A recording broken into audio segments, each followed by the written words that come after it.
이제 앞으로 점점 하나님께서 계획하신 때가 가까웠고 또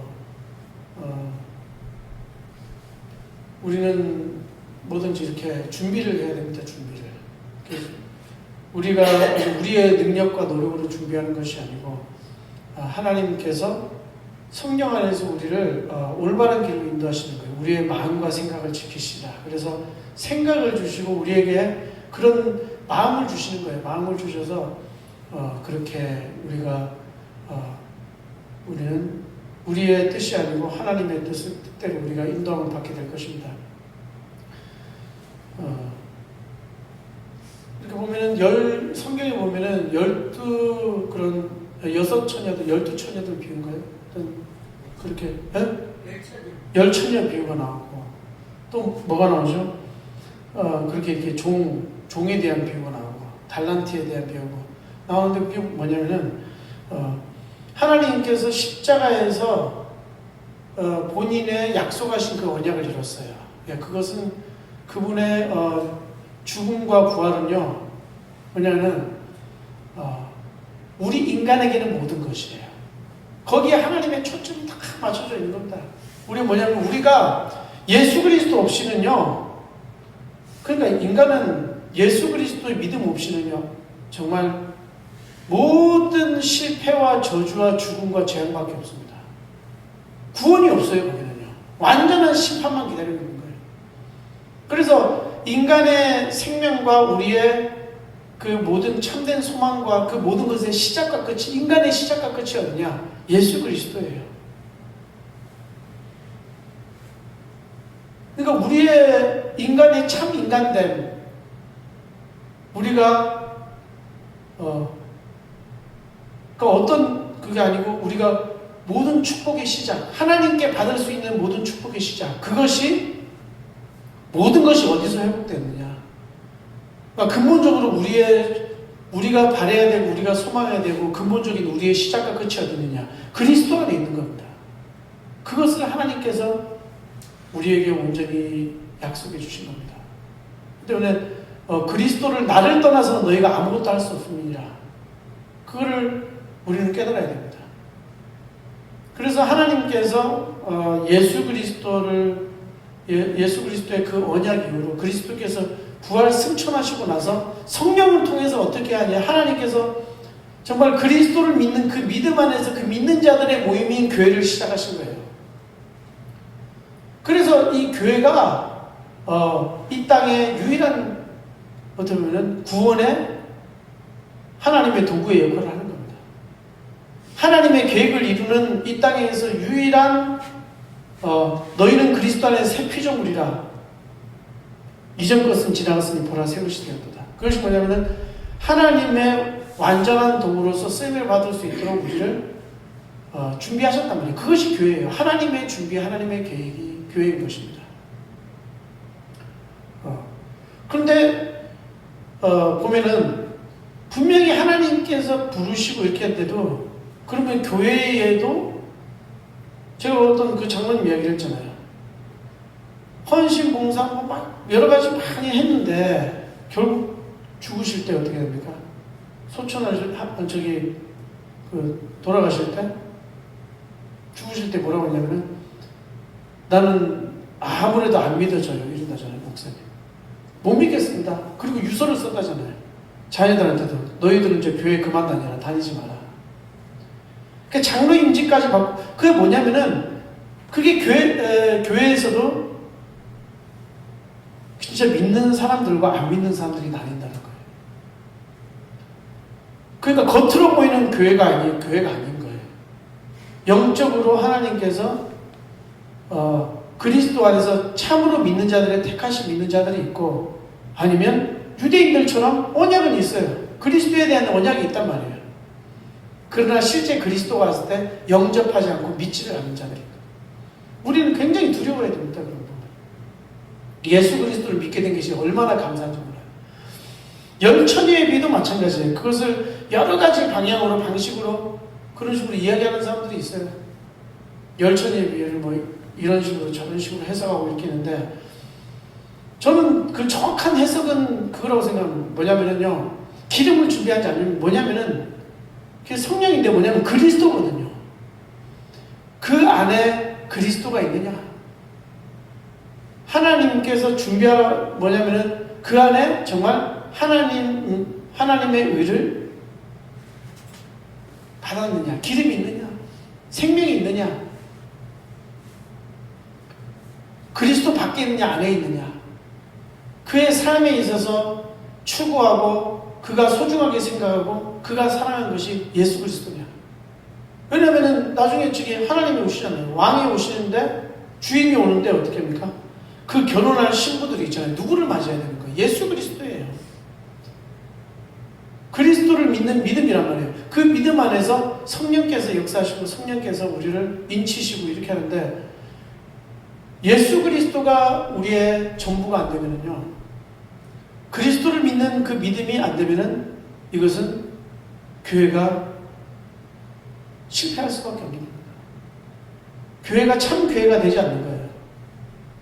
그래서 그 교회가 다른 것을 추구하게 되는 거예요. 그러다 보면은 겉으로 보면은 그냥 교회는 뭐 사람들이 많이 모이고 잘 굴러가고 그렇게 될 줄 몰라도 어떻게 됩니까? 완전히 실패하게 될 겁니다. 하나님의 계획을 이루지 못해요. 우리가 이렇게 보면은 막 그냥 겉으로 보기에 내 교회를 부흥시키기 위해서 또 나를 뭐 이렇게 우리 교회가 막 이렇게 겉으로 보기에 있어 보이는 거 있잖아요. 그 물질적인 풍요나 그것이 눈에 보이는 그것이 교회가 아니거든요. 실제 참교회는 뭐냐면 정말 그리스도만이 우리의 의가 되시고 그리스도만이 우리가 구원이 되시냐? 그것을 실제로 믿는 사람들이 그 그리스도를 소유하고 있느냐 없느냐 이거거든요. 열처녀가 뭐냐면 기름을 소유했다는 기름 하나에 비유지만 하나님의 언약인 그리스도를 소유하고 있느냐? 그 안에 그리스도가 없느냐 이겁니다. 그러면 그리스도를 믿는다 이렇게 할 때예요. 예수 그리스도가 누구냐? 이렇게 정확하게 그분이 그리스도를 실제 믿는 자는 자유하거든요. 죄책감에서 자유해요. 자기의 책임이라고 생각하니까 십자가에서 그리스도께서 피를 흘리신 그 이유는 뭐냐면 십자가를 지신 이유는 뭐냐면 나에 대한 모든 죄에 대한 책임을 그리스도께서 죽음으로 해결하셨다는 거예요. 나는 그리스도와 함께 거기서 죽었다. 그렇기 때문에 죄에 대한 책임에 대해서 자유할 수 있는 거예요. 죄책감이라는 감정이잖아요. 그는 가질 수도 있고 가지지 않아도 돼요. 근데 죄책감이 계속 자기를 지배하고 그것이 그 사람을 곤란하게 하는 거 뭐예요? 매게 하는 거. 너 죄인이지, 너 그렇게 하는 건 이유는 뭐냐면은 그가 그리스도께서 하신 그 일에 대한 확신한 믿음이 없어서 그런 겁니다. 사단은 그걸로 속이거든요. 그러니까 예수 그리스도를 소유하면 끝이에요. 그리스도를 내가 믿고 바라보고 그분이 하신 일을 최고로 존중히 여기고 그것이 얼마나 소중한지를 알면은요. 정말 그 교회는 어떤 경우에 있어서도 그 교회는 하나님의 뜻을 이루는 교회가 되는 것입니다. 사람이 많고 적음이 중요한 게 아니에요. 그런데요. 실컷 잘하다가요. 굉장히 겉으로 보면 위용이 있어 보이고 막 그런데도 하나님의 뜻과 계획을 이루지 못하는 그런 교회들이 있을 수가 있어요. 그냥 사람을 즐겁게 하고 사람을 모이게 하고 많이 그렇게 여러 가지를 하는데 결국 뭐냐면 하나님의 뜻을 이룰 수 있는가? 하나님의 뜻을 이루는가? 그 교회가. 그래서 열매 있는 자와 열매 없는 자를 찾는다니까요. 그건 각각 개인이에요. 그리고 교회란 말이에요. 또 교회. 그리스도의 어떻게 보면은 모든 인류가 그런 주님과의 관계에 있었을 때는요. 우리는 하나님이에요. 하나님이 하나님이에요. 하나님이 하나님 되심을 드러내고 바로 그리스도가 정말 그리스도 되심을 드러내는 것. 그것이 교회인 것입니다. 그러니까 이제 그것이 안 믿어지니까 어떻게 돼요? 그 교회가 나타나는 게 정말 하나님이 참 하나님이시냐? 믿는 자들은 엘리야 같은 사람들 보세요. 예배 가지고 장난치잖아요. 그거 어떻게 됩니까? 그 예배를 사수하기 위해서 생명 걸고 하나님의 기적을 바라면서 하나님께만 온전히 소망을 뒀잖아요. 죽음의 위협에서요. 중에서도요, 이런 거예요. 예배라는 게 얼마나 소중한지 뭐냐면요, 생명의 위협 가운데서도 모인 게 예배란 말이에요. 그렇죠? 뭐 코로나 뭐 이런 게 아니에요. 그냥 생명의 위협 가운데서. 왜? 왜냐하면은 성령 임재하셔서 교회로 모이게 하신 다음에 성령의 역사가 뭐냐면은 공예배인 거예요. 공예배. 하나님이 믿는 사람들을요, 그 예배를 통해 가지고 복음이 선포되고 같이 모여서 하나님의 계획을 이루고 그렇게 하면서 막 이렇게 하는 그 공적인, 안 그러면요 그렇게 하나님께서 정하시지 않으면 그게 하나님의 역사라니까요. 정하시지 않으면 멋대로 하는 거예요. 멋대로. 자기 시간을 이제 자기 시간에 점점 쏠려가는 거죠. 자기 일, 자기 시간, 자기 계획, 자기 일 이렇게 이제 되기 때문에 그래서 어떻게 되는 거야? 공예배로 모이게 하는 거예요. 이 시간만큼은 어떤 경우에도 우리는 타협하지 말자. 그 시간을 너희가 지켜라. 그래서 이거는 예배는요, 하나님과의 어떤 우리의 약속이에요. 우리를 구원하시고 은혜를 베풀으신 그 하나님. 안 그러면 교회는 뭐예요? 예배하고 선교예요. 교회는 예배라니까요. 다른 게 없는 거예요. 친교, 예배, 기도, 복음 선포 다 달려있잖아요. 거기에. 하나님께 기도하고 선교 다 달려있잖아요. 거기에. 그래서 예배가 바로 교회입니다. 그리고 복음 선포가 교회예요. 그리고 그것을 나가서 선교하고 전도하는 것, 그것이 교회입니다. 그것이 전부예요. 교회의 전부. 교회가 할 일의 전부가 그거예요. 근데 이 예배를 있잖아요. 그래서 예전에 내가 그거 한 가지는 내가 그래도 한 가지 한 건 있는 게, 아무도 안 믿는 불신자를요, 저는 이렇게 전도를 해서 예배 하나만큼은 사수를 하겠다. 그러니까 막 진짜 막 잘릴랑 말랑 하는 그런 사람인데, 뭐 진짜 월급도 뭐 너무 작게 받고 막 이게 뭐 주냐 안 주냐 맨날, 그런데 고생은 그렇게 많이 해요. 밤낮으로 가리지 않고 일을 하는데. 그냥 과감하게 해라. 순종해라. 그냥 우리가 명령을 받았든 안 받았든 하나님과 세상을 비교했었을 때, 우리의 일과 하나님의 일을 비교했었을 때, 예배에 대한 조그마한 헌신 없이 무슨 일을 하겠냐. 우리가 하나님의 일을 하겠다는데 타협하지 말고 밀고 나가니까 그 가진 위협을 다 하는 거죠. 위에서 상사들이. 그래, 너 여기서 잘리면 뭐 먹고 살려고요? 교회가 너 밥 먹여주냐? 아, 그래. 잘라라. 나 아무 상관 없다고. 나는 예배 안 드리게 하면은 일 안 하겠다. 그냥 일 안 나가버리는 거예요. 예배 안 해. 그러면 너 그만둬라고 나가버리는 거예요. 근데 결국 어떻게 불러가지고 있잖아요. 그거에 몇 배를 주는 거예요. 몇 배를. 하나님께서 유일성을 주시면요, 그 사람을 알거든요. 그러나 있잖아요, 세상의 말을 따라갔다가는 어떻게 됩니까? 괴로움을 당하게 됩니다. 그러면 평생 노예 생활하는 거예요. 하나님의 일은 언제 하는 거예요? 그래서 우리의 삶에 있어서요, 우리가 정말 복 받으려고 그러면 그리스도를 소유해야 되는 거예요. 그리스도 안에 있는 이걸 인정해야 돼요. 그리스도 안에 모든 축복 다 있다. 그럼 어떻게 됩니까? 그리스도께서 세우신 교회, 거기에 우리가 참으로 헌신, 예배도 헌신이에요. 예배도 희생입니다. 근데요, 뭘 조금 문제 있다고 예배 안 나오고 뭐 하는 사람, 그거는요, 뭐냐면 예배를 아직도 모르는 겁니다. 예배는 헌신과 희생이에요. 그리스도께서 자기 몸을 들여서 그 제사, 그것이 예배잖아요. 그랬던 것처럼 우리는요, 어디에 되면 우리는 뭐냐면 우리의 생명의 근원이신 하나님께, 그래서 우리가 11조도 그거거든요. 나의 모든 삶을, 물질적인 이 세상을 살아가는데 필요한 걸 채우시는 분이 하나님이시다. 그 믿음의 고백으로 11조 하는 거예요. 그렇잖아요. 그분이 우리를 전적으로 물질에 대해서 어려움, 진짜 빠져나갔기를 해서 곤란하지 않게 해주신단 말이에요. 11조 하는 사람들은 그 하나님과의 약속에 책임된 사람들이에요. 물론 뭐 어떻게 더 어려울 수도 있겠죠. 그러나 어떻게 해요? 하나님께서 그 사람을 부끄럽게 하지 않으신다. 재물에 있어가지고 부끄럽게 안 하신단 말이에요. 먹이고 입히신단 말이에요.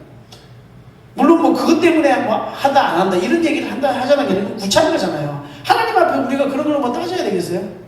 뭐 하나님 앞에 내가 11조 하면 뭐 축복받고 11조 안 하면 그거는 불신자죠. 불신자 수준이죠. 무슨 하나님을 무슨 뭐 그냥 지나가는 지방신 뭐 귀신으로 생각하는 거예요. 그런 게 아니잖아요. 예배도 마찬가지입니다. 우리 삶의 모든 시간의 주인은 하나님이시기 때문에 내 삶의 인생의 승패는 주님께만 달리기 때문에 어떻게 해요? 예배를 나는 지킨다. 그것이 신앙생활의 기본이고 예배의 기본. 예배는 헌신입니다. 헌신. 어려운 일 있고 뭐가 일 있고 이렇게 해가지고 예배를 한 번씩 포기하면요, 교회는 그냥 사라져야 돼요. 그러나 사라지지 않습니다. 왜냐? 하나님께서 그렇게 훈련을 시켜나가십니다. 구원받은 하나님의 자녀들입니다. 하나님께서 그를 지키시고 어떻게 해요? 훈련시키시면 왜? 정결케 돼야 돼요. 하나님이 최우선이 돼야 되는 거예요. 무슨 일이 있어도. 근데 그게 눈에 보이는 게 뭐예요? 예배. 저는 제 자녀에게만큼은요, 확실하게 가르칠 거예요. 너가 무슨 일이 있어도 11조 해라. 무슨 일이 있어도 너는 내가 지금 11조도 맞죠. 내가 얼마 전에 지금 동계산을 잘 해보니까 내가 2만 원이 가면 난 낸 줄 알았는데 내가 2만 원을 안 냈더라고. 모든 외부 수입이 있었는데. 그래서 내가 그랬더니 예준이 안경이 깨졌어. 그게 다 제자. 그러니까 그게 뭐냐면요, 우리는 뭐든지 하나님 앞에, 그러니까 우리의 삶에 있어서 하나님이 최중심이 되어야 되는 거예요. 그 안경을 주셨더니 거기에 대한 뭐예요? 20만 원 들어가 버리는 거지. 그러니까 뭐냐면 우리는요, 진짜 하나님 앞에 드리는 예물을 정확하게 하고, 좀 그거에 나도 지금 내가 깜빡했는데도 그런데 나도 마찬가지예요. 목사라고 별 수 없어요. 목사라고 뭐 하나님 다 피해가고 그런 게 아니고요. 목사도 철저하게 해야 될 건 해야 되는. 내가 깜빡했다니까, 깜빡. 하나님이 깨닫게 해주시죠. 그렇게 우리 좀 훈련시키 나가는 거예요. 예배도 마찬가지입니다. 예배가 우리가 하나님께서 있잖아요. 아니 우리가 정시 예배로 공예배로 하나님께서 이렇게 다 우린 정한 그 시간 그걸 해야 되는 거예요. 우리는 그 날과 시를 지켜야 되는데 시간 잘 못 지켰는데 어쨌든 간에 그 날 아니 그 날을 지켰는데 그 어떤 저희가 그랬다잖아요. 오늘은 제가 막 나가기 싫다고. 응? 오늘은 좀 새벽기도 안 나가면 새벽기도 지키는 게 얼마나 힘들겠어요. 오늘은 예배 주일날인데 예배 좀 안 나가고 싶다고 그러니까 그래도 목사인 네가 나가야지 이런다잖아요. 그런데 그건 뭐냐면요, 그래서 목사가 어떻게 보면 축복된 직업이에요. 빠질 수 없잖아요. 예배, 공예배. 근데 우리가 놓치기 쉬운 게 뭐냐면 내가 목사가 아닌 그냥 성도라고 생각하기 때문에 그게 직책은 매한가지지만 하나님 앞에는 동등하단 말이에요. 저희들이 만인 제사장이란 말이에요. 가서 누구는 설교를 선포하지만 우리는 또 다른 우리의 맡은 역할이 있단 말이에요. 그래서 하나님께서 정하신 게 공예배예요. 공예배. 그거는 그냥 해야 되는 거예요. 해야 되는 거. 성도가 지진이 일어나가지고 그게 건물이 없어지기 전까지는 그러면 밖에서 모이면 되는 거예요. 그만큼 우리는 예배를 소중히 생각하고 우리는 예배를 지켜야 되는 거예요. 그것이 세워지고 우리가 하나님과 교제하는 거죠. 우리가 뭐 이렇게 뭐 하나님과 화평하지 않냐고 뭐 예배에 화평하지 않냐고 그래서 우리는 그것도 하나하나씩 바꿔나가야 돼요. 근데 그걸 하나 타협하기 시작하잖아요. 그러면요 마귀가 그걸로 계속 온갑니다. 그걸 통과하기 전까지, 예배 통과하기 전까지 그냥 마귀가 온 거예요. 우리가 가장 중요한 기본이 뭐냐면 예배와 우리의 삶의 전도, 선교 이런 어떤 예배. 근데 가장 중요한 게 예배잖아요. 기도, 말씀, 전도 이런 기본적인 게 있어요. 헌금. 그것이 우리가 눈에 보이는 이것을 우리가 습관적으로 정확하게 우리는 그걸 타협하지 않고 잘 갖춰놔야 됩니다. 안 그러면요 자기 마음대로 인생을 살아야 되는 거예요. 그렇죠? 내일 그냥 자기 일에 몰두하게 되는 거예요. 자기 일에. 그때는 하나님을 위해서 일해야 되는 날인 거예요. 하나님께 예배를 드리는 날. 하나님의 시간이지 내 시간이 아니란 말이에요. 그래서 그걸 한 번 있잖아요. 진짜 다짐을 해서 다시는 내가 꺾이지 않냐니까 새로운 시작을 해야 돼요. 그렇게 되면요 하나님께서 그 사람 곤란하게 안 하십니다. 그런데요 세상을 두려워해가지고 이집트로 내려가면요 곤란을 겪어요. 그렇게 하지 말라고 하십니다. 예배를 내가 먼저 찾고 하나님을 높이면요 하나님 나를 부끄럽게 하지 않으셔. 나를 영화롭게 하는 자는 내가 그를 영화롭게 하리라. 신앙생활의 기본은 예배입니다, 여러분. 그래서 우리가 신앙의 기본이 오지되면요 내가 그때 주님의 일을 할 수가 있는 거예요. 참된 헌신은 예배에 대한 헌신을 못하는데 무슨 일을 합니까? 우리는 이런 어떤 걸 하는 데까지 참된 우리는 신앙 훈련을 하나님께서 해서 우리를 반드시 사용하실 거예요. 그러려면 우리는 예배와 교회는 왜 존재하느냐? 예배드리기 위해 존재하는 거예요. 그래서 선교하기 위해 존재하는 겁니다. 복음 전파하기 위해서요. 그 두 가지의 목적이 교회가 해야 될 겁니다. 그 공회로 모여가지고 그들이 함께 마음을 같이 기도하고 복음의 선포를 듣고 하나님께서 설교자를 통하여 선포하시는 그 설교를 듣고 옛날에는 성경도 없었잖아요. 글자로. 그럼 어떻게 해요? 복음 선포가 유일한 말씀이었잖아요. 그죠? 그 이제 성경도 있으니까 성경도 읽잖아요. 우리가. 성경은 하나님의 전적인 말씀이에요. 성경을 읽어야 돼요. 그리고 어떻게 됩니까? 그것뿐만 아니고 하나님께서 나에게 준 그 말씀을 선포의 말씀을 그 내게 맡겨진 그 영적인 현장 속에서 그분에게 설교를 드려야 되는 거예요. 우리는 그런 예배를 우리에게 예배가 있잖아요. 어떻게 생각하면 아무것도 아닌 것 같아요. 그래서 사단이 뭐를 제일 공격하느냐? 사단이요 교회를 무너뜨리게 하려는 최대 전략이 뭐냐입니까? 복음을 흘리게 하겠죠. 그건 뭐 말도 안 가장 중요한 눈에 보이는 그거를 방해하는 게 뭐냐면 예배를 방해할 겁니다. 그러니까 예배를 무너뜨리면요 중국에서도 예배 못 드리게 막 공연이 예배 못 드리게 그렇게 하면은요 교회는 힘을 잃어버리거든요. 그러나 하나님의 선한 계획이 있을 줄 믿으시기 바랍니다. 하나님께서 하시는 일은요 선한 계획이에요. 그 악령이 역사를 해서 가진 협잡을 다 코로나를 막 이렇게 막 별걸 다 하겠죠. 악한 거는 다 어떻게 했냐. 악령이 하잖아요. 그러나 그것을 어떻게 해요? 하나님께서 주권적으로 붙들고 계시기 때문에 모든 것이 합력하여 하나님께서 당신의 기뻐하시는 뜻을 이루기 위해서 하는 겁니다. 교회는요 박해를 통해서 강해져요. 더 모이게 되는 거예요. 핍박 속에서. 진짜 교회는요 핍박 속에서 모여요. 가짜 교회들은 핍박하면 다 떨어져 버리는 거예요. 그게 참